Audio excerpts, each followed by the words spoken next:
Varicose veins కి సరైన చికిత్స కోసం సంప్రదించండి ఎవిస్ హాస్పిటల్. నమస్తే రమ్మగారు. నమస్తే జయ. చందమామ కథ ఏదైనా చెప్తారండి? పూర్వం అట ఓ జమీందార్ గారు ఉండేవారు. జమీందార్ గారు అబ్బాయి పెళ్లి కుదిరిందట. పెళ్లి కుదిరిందని చుట్టుపక్కల వాళ్ళ అందరికీ చెప్పుకుని ఏదో భోజనాలు ఏర్పాటు చేశారు. పెళ్లి కూతురు కోసం చేయించిన నగలు నాణ్యాలు అవన్నీ ప్రదర్శనకు పెట్టారు. అయితే ఒక అద్భుతమైన రత్నహారం చేయించారట. చాలా అద్భుతంగా ఉందట. అయితే ఏమైంది, ఈ పెళ్ళికి పిలుపు ఈ నిస్తార్థం అయిపోయింది. పిలుపుల్లో ఒక జాగీర్దారికి కూడా పిలుపు వెళ్ళింది. జాగీర్దార్ గారింట్లో ఏదో అక్కరయ్యి వాళ్ళు కొంచెం లేటుగా వచ్చారు. జాగీర్దార్ గారికి ఒక కూతురుద్ది, తార ఆ పిల్ల పేరు. ఆ అమ్మాయి అందరికీ చెప్పింది, నేను జమీందార్ గారింటికి ఫంక్షన్కి వెళ్తున్నా, వాళ్ళు చేయించిన రత్నహారం చూసొచ్చి అందరికీ చెప్తానని ఫ్రెండ్స్కి చెప్పుకుంది. తీరా వీళ్ళు వెళ్ళేసరికి లేట్ అయిపోతే ఈ ప్రదర్శన అంతా అయిపోయి జనాలు భోజనాల దగ్గరికి వచ్చేసారు. ఈ తార చూద్దామనుకుంటే నగలు లేవు ఇక్కడ. మిగిలిన నగలన్నీ వీళ్ళకి తెలుసు, అవన్నీ పాతకాలంవి చూశారు. కొత్తగా పెళ్లి కూతురు కోసం చేయించిన రత్నహారం అక్కడ లేదు. సరే, ఈ పిల్ల ఏం చేస్తుంది, అటు ఇటు తచ్చట్లాడి, వాళ్ళ అమ్మగారికి ఏమీ ఆసక్తి లేదు.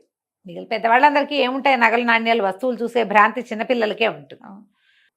అందరూ భోజనాలకు వెళ్ళిపోయారు. ఈ అమ్మాయి ఏం చేసింది, జమీందార్ గారు అమ్మాయి మాలినిని అడిగింది, ఆ హారం చూపించవా నాకు అంటే.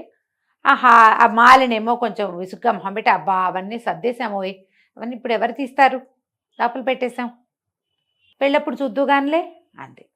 ఈ పిల్ల కొంచెం చిన్నపుచ్చుకుంది, అందరికీ చెప్పొచ్చింది, నేను చూసొస్తాను. ఇక్కడ మాకేదో హోల్డ్ ఉందని మనం చెప్పినప్పుడు ఫ్రెండ్స్ అందరు ఏమంటారు, ఆ ఒట్టి గొప్పలు చెప్పుకుంటుంది అలా అనేస్తారని పిల్ల కొంచెం మూతి ముడుచుకుని అటు ఇటు తిరుగుతుంటే ఈ మాలినితోటి తార మాట్లాడుతున్నప్పుడు అక్కడ ఒక ముసలాయన కూర్చుని ఉన్నారు. ఒక ఆయన ఎట్లాంటి మామూలు సాధారణ బట్టల్లో ఉన్నారు. పంచధోతి చొక్కా వేసుకున్నారు, లాల్చీను ఓ ధోతి కట్టుకుని ఉన్నారు. సామాన్యం మామూలు బట్టలు, జమీందార్ గారి సైజు లెవెల్ బట్టలు కాదు, పెద్ద ఫంక్షన్ లెవెల్ కూడా ఆయన ఏం పాటించినట్టు లేడు. తల అది తెల్లగా ఉండి మీసాలు అవి తెల్లబడిపోయినాయి, మంచి ఎత్తుగా అజానుబాహువుగా ఉన్నాయి. ఆయన ఏమమ్మా ఏమిటమ్మా నీ పేరు అని పలకరించి, ఎవరమ్మా ఇవి, ఏం చదువుకున్నావు, ఇది 4 అడిగి, ఏమిటి హారం చూద్దామని ఉందా నీకు అన్నాడు.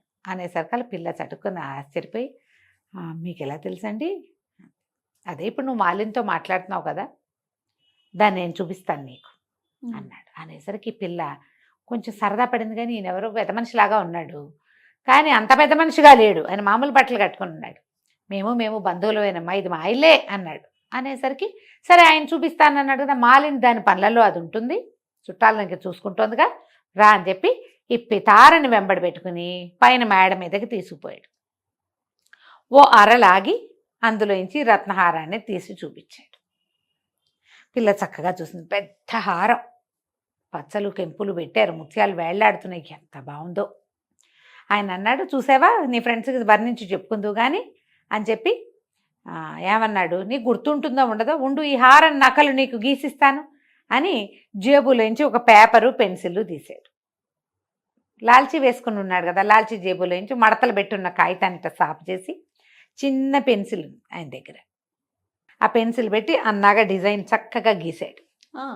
గీసి పిల్ల చేతిలో పెట్టాడు. వెళ్దామా ఇంకా అన్నాడు. సరేనని తార లేచేసింది. ఆ కాగితం మడత పెట్టి పర్సులో పెట్టుకుంది. హ్యాండ్ బ్యాగ్ తెచ్చుకుంది పిల్ల, ఇందులో పెట్టుకుంది. ఈ అమ్మాయి చూస్తుండగానే ఆయన లోపల పెడుతున్నాడు, పెట్టేదాకా ఉండల. ఆయన లోపల పెడతాను అన్నాడు, అర కూడా లాగాడు, పెడతాడని పిల్ల దిగొచ్చేసి అయిపోయింది. భోజనాలు చేసేశారు. మళ్ళీ ఆ పెద్దగా ఈ పిల్లకి కనపడలేదు. ఎవరి దారిన వాళ్ళు ఇంటికి వెళ్ళిపోయారు. ఒక వారం 10 రోజుల తర్వాత జమీందార్ గారి ఇంటి నుంచి వీళ్ళకి కబురు వచ్చింది, తారని తీసుకురండి. తారని తీసుకుని వెళ్ళారు. వెళ్ళేసరికల్లా జమీందార్ గారి భార్య తారని పక్కకి తీసుకెళ్ళి, ఏమమ్మా నువ్వు నీ ఫ్రెండ్స్ అందరికీ మరి నగ నేను చూశానని చెప్పావుట, నువ్వు చూడలేదట కదమ్మా, మాలిని నీకు చూపించలేదని చెప్పింది, నీకెవరు చూపించారు నగ, నువ్వు ఎప్పుడు చూసావు అనేసరికల్లా ఈ పిల్లంది, అవునండి నేను మాలిని అడిగాను, మాలిని అన్నీ సర్దేశాము, ఇప్పుడు కుదరదులే అన్ని భోజనాల దగ్గరికి వెళ్ళిపోయింది. ఒక పెద్ద ఆయన వచ్చారు కదా ఆ రోజు, పొడుగాట ఆయన, లాల్చీ చొక్కా పైసా పంచా వేసుకున్నారు, తెల్ల జుట్టు తెల్లటి మీసాలు ఆయన. మీ బంధువులేట కదా, ఆయన నన్ను పైకి తీసుకెళ్ళి చూపించారండి అని చెప్పేసరికల్లా ఆ నగ ఇప్పుడు కనిపించట్లేదు. ఈ పిల్ల నిర్ఘాంతపోయింది. కాదండి, నేను పెట్టేదాకా నేను ఉండలేదు, ఆయన అర లాగారు, ఆయన పెడుతూ ఉండగానే కింద నుంచి ఎవరో కేకలు పెడుతున్నారండి, నేను దిగొచ్చేసాను అనేసరికల్లా ఆవిడ ఇంత ఎత్తున సర్రుమని లేచి అంది భర్తతోటి, నేను చెప్పానా ఆయన పిలవద్దని, దరిద్రం ఎంత పని అయినా చేస్తుంది, లేకి గుడ్డలు ఆయనను పిచ్చి బట్టలు వేసుకుని వచ్చాడు ఫంక్షన్కి, చూడండి హారం సవరిచ్చేసాడు, దరిద్రుడు కాబట్టి ఇంత పని చేశాడు, పెళ్ళికని చేయించాం, హారం అందరికీ చూపించాం, పెళ్లి వాళ్ళకి చెప్పాం, ఇప్పుడు ఏం చేస్తాం, పోయింది అఘోరించండి అని భర్తను తిట్టడం మొదలుపెట్టింది జమీందారు గారి భార్య. ఈ పిల్ల తెల్లపోయింది. ఆయన ఎంత సాత్వికంగా ఉన్నాడు, ఎంత చక్కగా మాట్లాడాడు, అలవాటైన వాడిలాగా లోపల గదిలోకి దారి తీసాడే. ఆయనకు స్పష్టంగా తెలుసు ఆయన దొంగతనం చేస్తాడా, ఆయన దొంగ. ఇప్పుడు ఆయన చూపించాడు, తను చూసింది, ఆయన పెడుతూ ఉండగా పెడతాడని చూసింది, కానీ పెడుతూ ఉండగా పెట్టేశాక తను చూడలే, తను కూడా దొంగ అయింది. వాళ్ళందరూ ఏ పిల్లకేసి అసహ్యంగా చూశారు. జాగీర్దార్ గారు భార్య కొంచెం కూతుర్ని కేకలేస్తారు కదా, అన్నీ వేద ఎంతూసియాసం చూడు నీ నెత్తి మీదకి వచ్చింది. ఆయన పట్టుకుపోయిన వాడు ఆయన బాగానే ఉన్నాడంటే, ఆయన పట్టుకుపోయాడంటే అని కూడా ఈ పిల్లకి నచ్చల. అయ్యో పెద్ద మనిషిలాగా ఉన్నాడే, ఇంత పని చేస్తాడా ఆయన, చేసి ఉండడు. ఇంకేదో జరిగింది. తెల్ల బిక్కమొహం వేసుకుని దొంగతనంలో పాలు పంచుకున్నందుకు ఏం చెయ్యాలో తెలియక ఇంటికి వచ్చేసింది. ఆ రోజు ఆయన కాగితం మీద బొమ్మ వేసి ఇచ్చాడు కదా, ఆ కాగితం బయటికి తీసింది, దానికి వేసే చూస్తోంది. చూస్తూ సరే చూసి ఇంత చక్కగా బొమ్మ వేశాడు, ఎంత ముద్దుగా మాట్లాడాడు, అమ్మా తల్లి అన్నాడే, అయ్యో అని ఆ కాగితం మడత పెడుతూ పెట్టబోయింది. పక్కన వెనకాల చిన్నగా ఒక 2 పేర్లు రాసున్నాయి, అప్పారావు రామాపురం. ఈయన పేరేనేమో, ఎందుకంటే ఆ కాగితం అక్కడిది కాదు, ఆయన జేబులో నుంచి తీశాడు. అక్కడి నుంచి ఏం చేసింది, తమ్ముడిని వెంబడి పెట్టుకుని, ఒరే అప్పారావు గారిని వెతుకుందాం, ఆ రామాపురం ఎక్కడుందో వెళ్దాం పదని బండి పురమాయించుకుని ఆ బండి వేసుకుని ఆ రామాపురం వెళ్ళింది. అప్పారావు గారిని అడుగుతూ వెళ్ళేసరికల్లా తీరా అప్పారావు గారు వీళ్ళు ఏమనుకుంటున్నారు, ఆయన సింపుల్ బట్టలు వేసుకొచ్చాడు, మనం ముందే చెప్పుకున్నాం, ఆయన దగ్గర ఏమీ లేదు రూపాయి.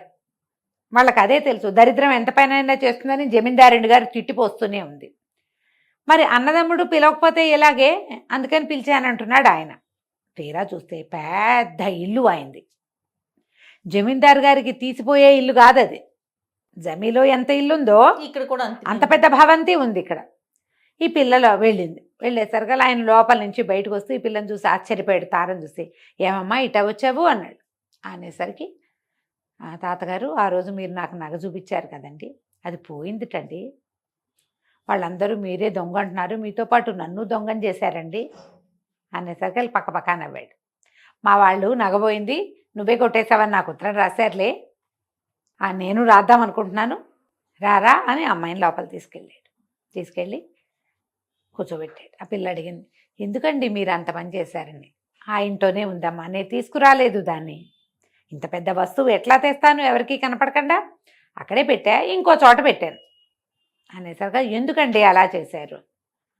జమీందారు మా అన్నేనమ్మా, మా ఇంట్లో నాకు తెలిసిన రహస్య ప్రదేశాలు మా అన్న కూడా తెలియవు, మేము ఆస్తులు పంచుకున్నప్పుడు నా వాటాకి ఎక్కువ రాలేదు, జమీ ఆయనకి వెళ్ళింది పెద్దవాడు కాబట్టి నేను బయటకు వచ్చేసాను, నేను ఎట్లా ఉన్నానో వాళ్ళకి తెలీదు, నా గురించి అజాపజా కనుక్కోలేదు, మా వదిన గారికి నా మొహం గిట్టేది కాదు, నేను 12-15 లక్షలు సంపాదించానులే, అక్కడికి రాకుండా రామాపురంలో ఇల్లు వాకిలి ఏర్పరచుకున్నాను, నా వ్యాపారం అవి ఇక్కడే ఉన్నాయి, వ్యవసాయం అంతా కూడా నేను సంపాదించానని కూడా వాళ్ళకి తెలీదు, ఏదో లేమిలో బతుకుతున్నాను, వాళ్ళు ఇచ్చిన పావలా వాటాతోటని వాళ్ళు అనుకుంటున్నారు, నా బట్టలు చూసేనా నా గౌరవం, నేను ఆ ఇంటి తమ్ముడిని కదా, నన్నేం గౌరవించలేదు, బట్టలు గ్రాండ్గా వేసుకొస్తే గౌరవం ఇచ్చేవాళ్ళు, వీళ్ళకి శాస్తి చేయాలని ఆ వస్తువు ఇంకో చోట పెట్టాను, అంతేనమ్మా, పిల్లవాడి పెళ్ళికి దగ్గరకు వస్తుంది కదా, పెళ్ళిని దగ్గర చేసి పలానా చోట నువ్వు చూసుకోపోండి అని ఉత్తరం రాద్దాం అనుకున్నాను, నువ్వు వచ్చావు, పాప అనవసరంగా నా వల్ల నీ మీద నిందబడింది,